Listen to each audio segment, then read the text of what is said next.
Thank you, Sunil, Mr. Vicky. Good morning to all of you here. And I can see Sunil had his revenge for yesterday by already anticipating some of my arguments in his remarks this morning. But you're right, Sunil, that I can take a little bit of credit for having brought this issue into the Indian context. In fact, I was in the States and a fairly good friend of Joseph Nye. So I asked him, do you mind if I try and apply your theories to India? And he didn't mind at all. And so about 15 years ago, I wrote a piece about India's soft power and sent it to him and said, what do you think? And he was totally supportive. And ever since, I have sort of gone on a bit of a crusade in this country, both before returning to it full time, and then subsequently after my return to India, delivering multiple lectures. And it finally had the effect that the phrase soft power entered into our lexicon. And the ultimate gratification came when the Prime Minister of India, Dr. Manmohan Singh, started using it in his speeches. So I feel I've sort of contributed to at least our self-awareness of the issue. And the reason for that was that in the preceding decade or a bit before I came up with this, there was an excessive, in my view, focus on our booming economic growth, our military strength, and so on. And people were rather rashly talking of India as a world leader or even a new superpower. In fact, the American publishers of my 2007 book, The Elephant, the Tiger, and the Cell Phone, added a gratuitous subtitle suggesting that my volume was about the emerging 21st century power, quote unquote. And I just, these are not the categories that I find appealing. First of all, the entire notion of world leadership is a curiously archaic one, reminding you of Kipling ballads and James Bondian adventures. What makes a country a world leader? If it's population, fine, we are on course to top the charts. We're going to overtake China as the world's most populous country by 2026. Military strength, we're the world's fourth largest army. Nuclear capacity, well, that was made clear, of course, with the Indo-US nuclear deal. Economic development, well, from 1991 to about 2007, we grew at an astonishingly rapid pace and became, by the end of that first decade of this century, the third largest economy in the world in PPP terms, having displaced Japan. And even in nominal terms, for example, we've overtaken the UK. So we are obviously a significant country, but in none of these are we the world leader, except population. But perhaps there is one area in which we can have something to congratulate ourselves for, and that is our place in the world being defined by a combination of all of these, allied to something a little more difficult to define and explain, and that is our soft power. Because one of my many controversies in my first few years back was when I said that how can we be a superpower when we are still super poor? And that didn't do me a lot of good with our chest thumpers in this country. But the fact is that, in fact, our poverty does undermine any such claims, our relative lack of development in many areas, both with regard to the hardware of development, the infrastructure, ports, roads, railways, and the software of development, housing, sanitation, education.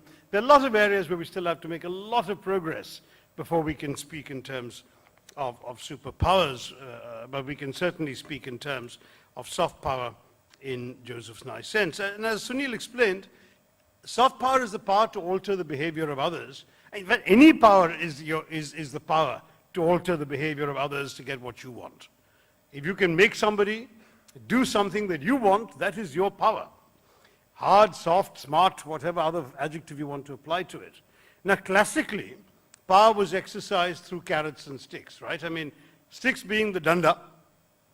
You all know the Sam Dan Bhed philosophy. So you tell people, you do this or else, and they do it, that's hard power.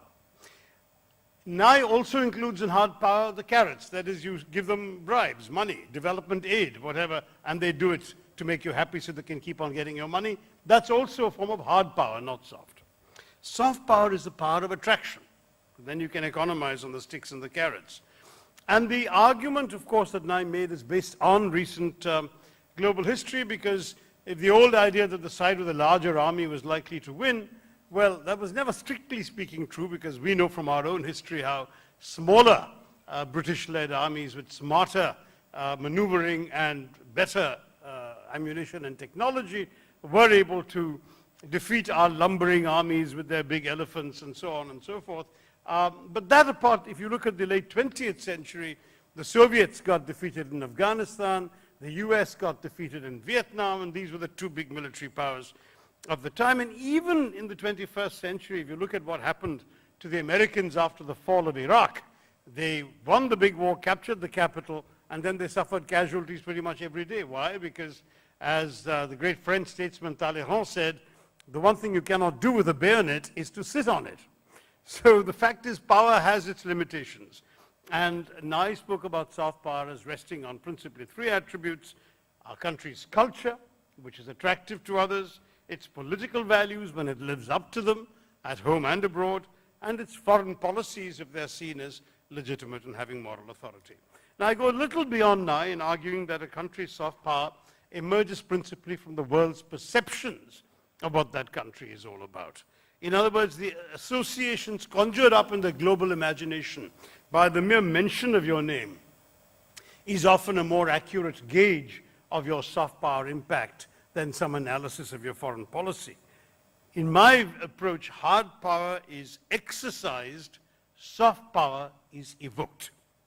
Now, I won't go into much more detail about Nai and his application of soft power to America, the land of Boeing and Intel and Google and the iPad, Microsoft and MTV, Disney World and Hollywood, Coke, jeans, I mean, you name it, McDonald's, Starbucks, pretty much all the products the modern world uses and enjoys every day are of American origin, and that's why the admiration for America had nothing to do with the dislike, say, of its foreign policies or its military adventures.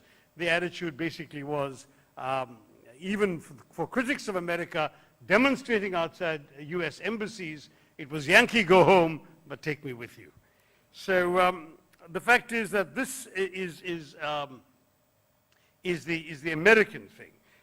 If you look at other countries trying to emulate it, China and the Beijing Olympics, for example, except that China doesn't have the American narrative to offer. They wowed people with that spectacular opening ceremony, but half the journalists in Beijing were writing about the lack of freedom of expression, the arrests of dissidents, and so on, which didn't do much for China's soft power. Now, as far as India is concerned, we have to understand that soft power is not something that we can necessarily shape by conscious effort. I've often argued that ultimately propaganda will always be seen by people for what it is. When we talk about soft power, it's how people perceive us, whether or not we're trying to sell a particular image of ourselves to the rest of the world. So in America, all of these products that I mentioned to you were still hugely popular, but when people started defining America's image in terms of the Iraq invasion, Guantanamo, Abu Ghraib, torture, rendition, Blackwater, and its killings of Iraqi civilians, all of that, then obviously America's soft power suffered greatly even while its hard power was at its peak. And so it's important to understand that fans of American culture don't have to agree with detaining people in Guantanamo. Using Microsoft Windows doesn't predispose you to extraordinary rendition, and so on, and therefore soft power can be undermined by hard power. Now, Nai actually spells out the kinds of things that people need and the countries need in today's world to actually enjoy soft power. And he says that soft power is enjoyed by countries, and I'm quoting here, whose dominant cultures and ideals are closer to prevailing global norms, which now emphasize, so these may not have been the norms, say, 100 years ago at the peak of colonialism, but today these norms are liberalism, pluralism, autonomy. Plus, he said, those with the most access to multiple channels of communication, and thus most influence over how issues are framed, and those whose credibility is enhanced by their domestic and international performance. Now, I won't go into too many global details. America is obviously the preeminent example, but not the only one. It's interesting to know, for example, that the French created the Alliance Française after a major military defeat in 1870, when the Prussians conquered France and marched into Paris. And when they pulled out, the humiliated French said, clearly militarism is not going to make us strong. Let us, in fact, sell our culture around the world. And the Alliance Française was created specifically to take this message across. And of course, it's had plenty of imitators, from the British Council to the Goethe Institute in Germany. And pretty much every Western country now has these institutes. And the Chinese have the Confucius Institutes. And because China has a lot of money, where a country like India may have one Nehru Center in London and is still struggling to get a center functioning to promote our culture in Washington, China has over 100 Confucius Institutes in the US alone. Now, I'll come back to how we can leverage, or whether we are leveraging our soft power, but coming back to this, I just want to stress that that's all fine, but soft power is only partly created by governments. It is partly created by governments, but it partly happens despite governments. So you can actually have a soft power that is deliberately evoked and exercised by you, but you can also have soft power or lose soft power entirely by accident. So my argument has been, and I continue to make it, that India's claim to a significant role in the world in the 21st century is not going to be coming from all the superpower talk, but from the aspects and products of our society and culture that the world finds attractive. And so our intangible standing goes up, and that in turn predisposes other countries towards being receptive to what we want done. And I have a certain civilizational view, if you like, of our soft power, because I believe the roots of our soft power run deep. The fact that our civilization over millennia offered religious and cultural freedom as well as refuge to all sorts of groups. You know, very few Indians even know today that we had the oldest Jewish diaspora in the world. When they fled the destruction of their first temple by the Babylonians. And certainly, the first one is oral legend. The second one is certainly a document when they fled the destruction of their second temple by the Romans. They took little boats and came across the Arabian Sea into Kerala, where they were completely welcomed, allowed to lead their lives, practice their faith. They never knew a single instance of anti-Semitism from any Indian in their entire stay on the Indian. And it's the only Jewish diaspora that didn't know this. Then came the Christians. St. Thomas, doubting Thomas, the apostle in the Bible, lands also on the same place. In fact, the legend is that he was welcomed on shore by a flute-playing Jewish girl. Once again, converted people died in India, as we all know, with the result that there are many, many Indians in Kerala and South India whose ancestors were Christian before any European had ever discovered Christianity. Islam, I know in the north there were some challenges that it came by the sword. That was not our experience in the south. Travelers and traders had been coming back and forth for literally 1,000 years from the Roman Empire and the Arab lands before the invention or the creation of, or the discovery, whatever the term is, of Islam. And when they brought the message of this new faith, they were welcomed, people listened to them patiently. A Kerala king was even so impressed by this message that he got on a ship and sailed off to meet the Prophet. And though he died there and never made it back to Kerala, the coconuts that he had taken with him from Kerala have been planted, and that's why to this day you can see lining the coastline of Oman near Muscat, Kerala coconut trees growing in the Arabian Peninsula to which they're not native, because this particular Kerala king, Cheruvan Perwar, went to meet the Prophet in the early 7th century AD. And indeed, he sent followers back to Kerala, and they wanted a place of worship to practice their faith. And the local Raja said, all right, well, there's a disused temple here that no one's been using. Why don't you have that as your mosque?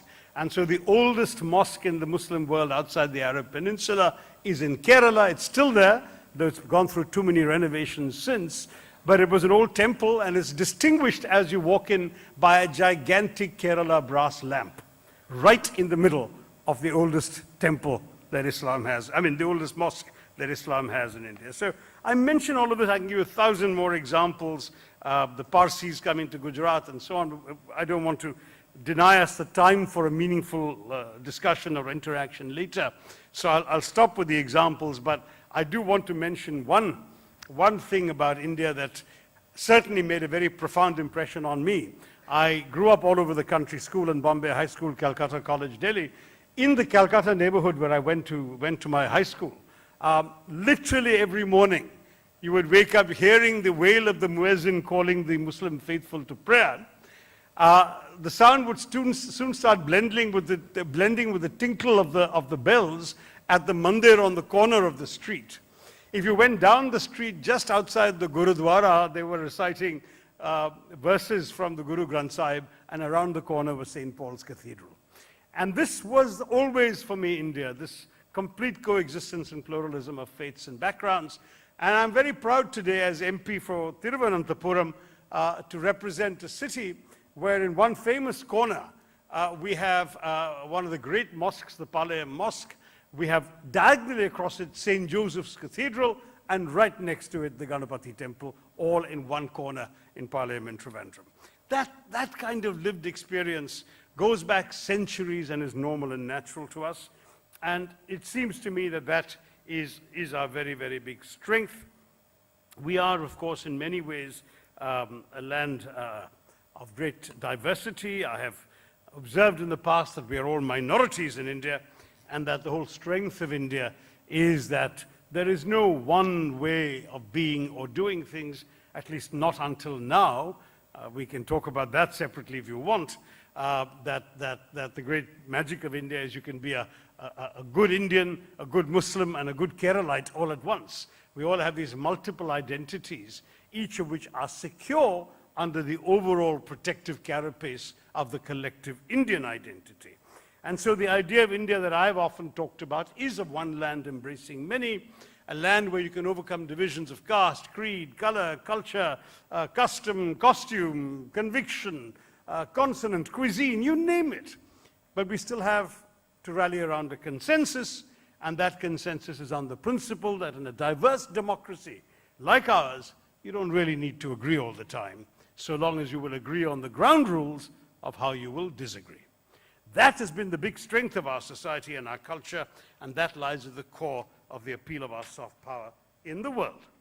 Now, the fact is that when globalization was first being talked about, read some of the articles in the first half of the 1990s in this country, as I did sitting abroad at the time, and the fear was palpable that somehow,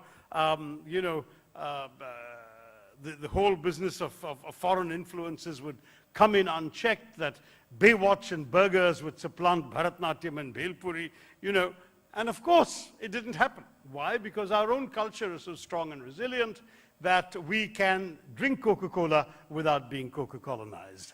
The result has been, in Mahatma Gandhi's metaphor, in fact, he really put it the best. 75 years ago, he said, I want my country to be a house with all its doors and windows open, so the winds of the world can blow through the house, provided I'm strong enough to stand on my own feet and not be blown off my feet by these winds. That's what India's experience with globalization has been, and we have in many ways absorbed foreign influences and transformed them into Indian ones. And today we ourselves are a player in globalization. The export of Bollywood to Bhangra dances on American campuses have made us a player in globalization of culture, not merely a subject of it. And our traditional practices. Yoga, one of those things that some people in my party weren't happy with me for praising the government for getting the UN to adopt the International Day of Yoga. I thought that was an excellent idea. Why not showcase some of your great practices that actually have universal appeal? There isn't a small town in America today that doesn't offer yoga classes somewhere. And that is something which actually puts out a message for India. Ayurveda, when I was in Colombia as a minister, being received by the president, one of his requests to me was, how can you get more Ayurveda practitioners to come to my country? We're very interested in alternative forms of wellness. But again, it's not just these traditional practices, it's also very much modern Indians. So the appeal of Indians as software geeks and computer gurus. Information technology has been a huge strength of ours.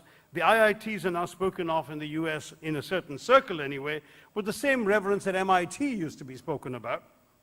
And the Indianness of an engineer or a software developer is taken as synonymous with excellence.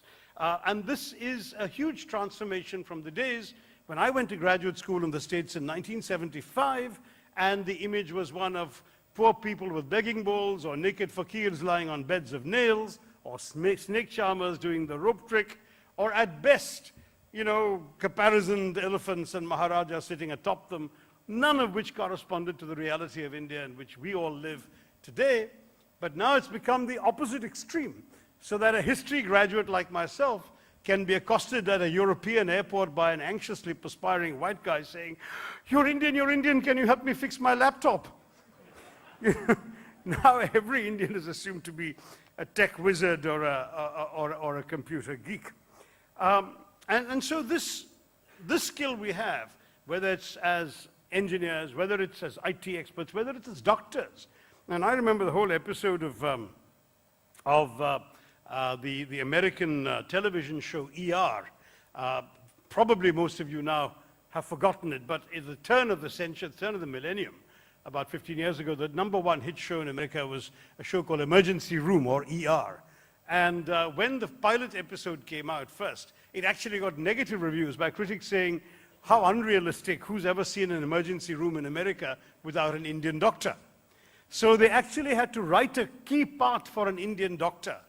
And then when the episodes featuring her, this is Parminder Nagra, Bend It Like Beckham fame, started coming out, the show became a huge hit and was #1 for 4 or 5 years in America. So that is now immersed in the American consciousness that you know, an Indian doctor is everywhere. But it's not just that. Look at India's business innovation. Look at the fact that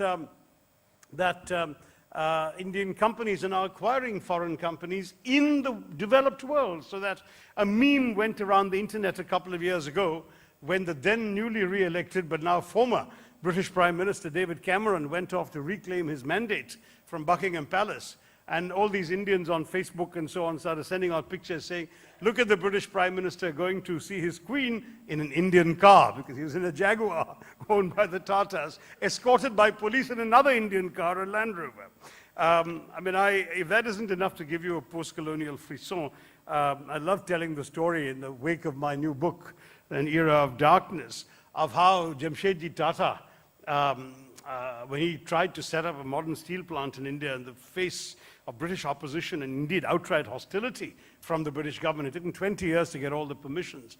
At that point, a British official, an imperial, in fact, the chairman of the railway board at that time, sneered that he would personally eat every ounce of steel that an Indian was capable of producing.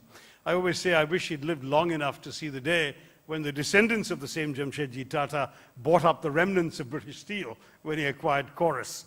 Might have given him a bad case of indigestion. Now, or for that matter, I mean, while we are praising good old Jamshedji Tata, you know, he got thrown out of Pike's Hotel, or Watson's Hotel, there's some dispute which hotel it was, Watson's Hotel perhaps in Bombay, because there was a sign outside saying Indians and dogs not allowed. So what did he do? He went off and built a bigger, more opulent, more luxurious hotel, which Indians were allowed to come into. I don't know about the dogs. But the Indians were admitted. It was called the Taj Mahal Hotel. Today, it's one of the great hotels of the world, whereas Watson's Hotel, from which he was thrown out, has long since closed. So that kind of confidence, if you like, puts India forward in the kinds of things it's been able to do in the 21st century as well. As Joseph Nye has pointed out, in the information age, it's not enough to be the bigger army or the larger economy. It's the country with the land of the better story that prevails. We have to be the land of the better story. We must retain our ability to tell stories about ourselves, and I don't just mean talking about anecdotes, I mean that the lived experience of India must involve stories that are so positive and exciting that they're more persuasive and attractive to foreigners, to the rest of the world, than those of our rivals. Some years ago, before she entered politics, I love to tell the great Smriti Irani story. You know that when the Afghanistan crisis was at its peak and American soldiers were basically there after 9/11 and then the conquest and the defeat of Taliban and so on. You know what was our biggest asset in Afghanistan? We didn't have any soldiers in the international presence. What we had was Kyonki Saas Bhi Kabhi Bahu Thi. It was the single most popular television show on Afghan television. By about 2005, it was commanding a 92% audience share. It was such compulsive viewing in this Islamic society where family problems are literally hidden behind the veil. Suddenly a TV show gave Afghans an opportunity to discuss love and sex and marriage and relationships and mothers-in-law and daughters-in-law and all these things. And there were anecdotes. I read a British newspaper, the Reuters agency, so not an Indian journalist, did a big story about the profound impact of the show on Afghan society, where weddings would be interrupted so that people could actually go and watch the show for half an hour at 8:30 in the evening and then return to the ceremony. Mullahs started complaining that religious observances were being affected. In one episode in Mazar-e-Sharif, at 8:30 precisely, all the robbers knew that the chowkidars would be busy watching TV. One enterprising robber stole every single detachable part from a luxury car. The windshield wipers, the side view mirrors, the hubcaps, the spokes, etc. And then he scrawled in chalk on the windshield, Tulsi Zindabad. So this, to my mind, and the Indian taxpayer is not paying for this, right? This is India's great strength, was until the mullahs finally succeeded in banning the show. And of course, Smriti Irani made the unwise decision of leaving the career she was so good at for another one. But anyway, so my point is, it's all about what we are, how we come across, not necessarily what we legally project. Even if ICCR, the Indian Council on Cultural Relations, likes to show that India is a cultural superpower and so on, it's all of these things. It's Mahatma Gandhi's amazing image in the world. When IBM or Apple can use his image in their ads, you suddenly realize what your soft power lies in. And Nehruji, before the term had even been invented by Joseph Nye, was a skilled exponent of soft power. Because we were a relatively weak and poor society when the British left us on our knees in 1947, but he developed for India a role in the world based entirely on our soft power, our civilizational history, our moral standing, the values of our culture and so on, and made India the voice of the oppressed and the marginalized against the big power hegemons of the day. But, and this is where the buts have to come in before I wrap up, and that is that the great flaw in Nehruji's approach was that his soft power was unrelated to any acquisition of hard power. And so the humiliation of the military defeat by China in 1962 showed the crippling limitations of a purely soft power approach in international affairs. You know, a century earlier, 60 years before the China War, Theodore Roosevelt had said, "Speak softly and carry a big stick." We spoke loudly and we had no stick at all.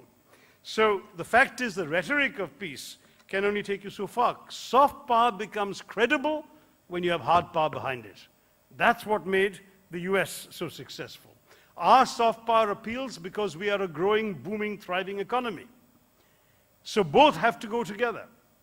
Now, if you look at our use of hard power, our history is very mixed with very few good examples. Obviously, the 1971 war with Pakistan, the huge triumph in Kargil, the swift paratroop intervention in the Maldives to reverse a coup. Those are things that India has done that exercised hard power.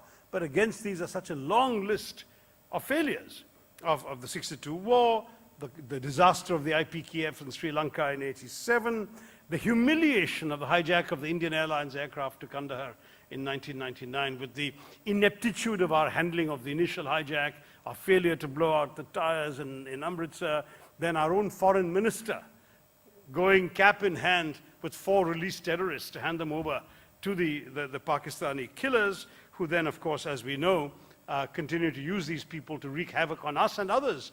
One of the people released was a fellow who killed the American journalist Daniel Pearl later. So we don't have a strategic doctrine based on hard power, sorry to say, and our record isn't brilliant, But that does also undermine the credibility of our soft power. It explains, on the one hand, why we like relying on soft power, because that's what we're good at, and we're not so good on hard power. But I'm not sure it's enough. You see, if you look at China or Russia, it's the opposite story, right? They have tremendous hard power and rather weak soft power. But definitely, the Bolshoi ballet or kung fu movies are doing more for the image of Russia or China in the world than the People's Liberation Army or Siberian oil reserves. But we go the other way. That is, it's not that we have great hard power and our soft power is the soft edge of it. We have great soft power and our hard power doesn't come across as credible enough. So we then find a situation where an Islamist terrorist will enjoy a Bollywood movie one evening and put off a bomb in the same movie theater the next day. We've seen this happen. And again, you know, this is not surprising. The perpetrators of 9/11 in the US ate their last dinner at a McDonald's. So hard power without soft power stirs up resentments and enmities, but soft power without hard power is a confession of weakness. So we really have to understand that we need to consistently have a better story to tell, but buttress it with some credibility at home. Now, the Chinese in Tibet, the Russians in Ukraine, are all examples of a major military power winning the hard power battle and losing the soft power war. So where soft power works is in attracting enough goodwill from ordinary people around the world to reduce the sources of support and succor that our enemies enjoy, including the terrorists, and without which they cannot function. But it doesn't actually change those who want to attack us. I mean, frankly, practicing yoga doesn't mean agreeing with the speeches of Yogi Adityanath. And that's something we ought to realize in this country. And that does mean we need to deal effectively with our internal problems before we can seriously speak of leveraging any leadership role in the world. We must ensure that we do enough to keep our people healthy, well-fed, and secure, not just from jihadi terrorism, but from the daily terror of poverty, hunger, and ill health. Now, progress is being made. We know that we have a green revolution, a white revolution in dairy, a blue revolution in fisheries, but not all the benefits of those have reached everybody in our society. And when we celebrate 6 or 9% growth, whichever it's going to turn out to be, we mustn't forget the bottom 25% of our society, because without them, our soft power will always ring hollow, whether here or abroad. Now, similarly, our democracy is part of our soft power. If we want to be attractive to others, we can't afford to be a tyranny. We must preserve the precious pluralism that is such a huge civilizational asset in today's world, in the world of the information era. Our democracy, our thriving free media, our contentious civil society forums and NGOs, our energetic human rights groups, the repeated spectacle of our remarkable general elections, all of these have made India an extraordinary example to the world of the successful management of diversity. There isn't any other example to compare with ours. So it adds to India's soft power when our non-governmental organizations actively defend human rights against the government, promote environmentalism, fight injustice. It's a vital asset that the Indian press is, despite all its irresponsibility, that is free, lively, irreverent, and disdainful of sacred cows. This ethos of democracy and great civilization, not just tolerance, as Swami Vivekananda said, but acceptance of diversity, all of this has been an immeasurable asset to our country. Now, it's essential that India does not allow the specter of religious intolerance and political opportunism to undermine the soft power, which is its greatest asset in the world of the 21st century. If you want true leadership in this globalizing world, that's the kind of thing you can't afford to do. And I can tell you that, that the strategic advantages that have accrued, for example, in the Arab world, the African countries, from our Bollywood cinema, from our political things and so on, we have perhaps not done enough to systematically harness them. The Chinese are better at leveraging their soft power, except their soft power is undermined by their own blatant record of intolerance, of dissent, their lack of democracy, their exercising too much muscle in their own backyards. All of that undermines their attempts to leverage their soft power through the Olympics, through the Confucius centers and so on that I talked about. We actually have the soft power, but we're not able to leverage it enough. Not because of too much hard power, which, as I said earlier, is not our problem. We still have to develop, in many ways, our hard power, but because somehow we are not fully realizing that the world's respect requires us to accentuate domestically those aspects of our society, our civilization, our democracy, that outside countries also find attractive. And so if you want to do well in the world's reckoning, be the kind of society that is the one about which the most positive stories are told. Then it won't matter whether you win too many wars or not. Sympathy will always be with you. Admiration will be for you. The better story is not merely the story that can be told, it is the story that is heard and repeated whether or not you are trying to tell it. So many of you will remember the horrors of what happened with Nirbhaya and the terrible, terrible impact it had on our image. We had so many cancellations of tourist applications from women coming to this country. The image of India was so negative as a land of rape and assaults on women, even though statistically they're much lower than most European countries. Still, there was this notorious incident when an Indian PhD student was disinvited from his scholarship by a German woman professor saying, "I cannot accept a student from a culture that doesn't respect women." Now, can you imagine the damage this has done to India's soft power? Obviously, the kind of statements made by some idiots defending the rapists and assaulters and saying, why was she out late at night and this kind of stuff, did us far more damage than we in India, used to this kind of troglodyte discourse, realize. But if you want to have your image in the world recognized, you have to internally change into the kind of society that is admired around the world. My fight for expanding our freedoms, for example, through decriminalizing homosexuality in Section 377, is because these people who are objecting to me and shouting me down in Parliament don't even realize how much this harms our image around the world, that we are perhaps the only democracy which still persecutes people for being whom they can't help what they are. It's really horrible. What the criminal action is not the poor people trying to show love for each other, it is those of us who would outlaw it by peering into their bedrooms. And to my mind, that is something that undermines our soft power as well. So, to conclude, India will thrive in the 21st century, will succeed in the world only as a land that is open to the contention of ideas and interests within it, that's unafraid of the prowess or the products of the outside world, that is wedded to the democratic pluralism that is India's greatest strength, and that is determined to liberate and fulfill the creative energies and freedoms of its people. Such an India will tell the kinds of stories the rest of the world wants to hear and is glad to repeat. And that will offer us our great triumphs in the media of the information age, and then perhaps we can talk in very different terms about what kind of world leader we might really want to be. Thank you very much. Jai Hind.